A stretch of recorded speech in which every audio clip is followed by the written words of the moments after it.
നമസ്കാരം. മലയാളി കൈപുണ്യത്തിലേക്ക് വീണ്ടും ഏവർക്കും സ്വാഗതം. ഇന്ന് ഞങ്ങൾ കാണിക്കാൻ പോകുന്നത് എല്ലാവർക്കും കുടിക്കാൻ ഇഷ്ടമുള്ള റോസ് മിൽക്ക് എങ്ങനെ വീട്ടിലുണ്ടാക്കാമെന്നാണ്. ഞങ്ങൾ മാപ്രോയുടെ റോസ് സർബത്താണ് യൂസ് ചെയ്യുന്നത്. ചെറിയ ബോട്ടിൽ റോസ് മിൽക്കിൻ്റെ എസൻസ് ആയാലും മതി. നല്ല തണുത്ത 1 ലിറ്റർ പാലിലേക്ക് 3 സ്പൂൺ പഞ്ചസാരയും ഈ മാപ്രോ സിറപ്പും ഒഴിച്ചു കൊടുക്കുക. ഈ മാപ്രോ സിറപ്പ് 5 സ്പൂൺ ഒഴിച്ചു കൊടുക്കുക. റോസിൻ്റെ എസൻസ് ആണെങ്കിൽ 2-3 ഡ്രോപ്പ് ഒഴിച്ചു കൊടുക്കുക. ആവശ്യമെങ്കിൽ മാത്രം പിന്നെ ഒഴിച്ചാൽ മതി.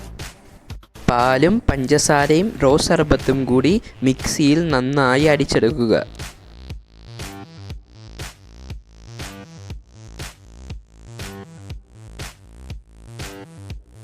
എല്ലാവർക്കും ഇഷ്ടപ്പെടുന്ന റോസ് മിൽക്ക് നമ്മുടെ വീട്ടിൽ തന്നെ തയ്യാറാക്കാം.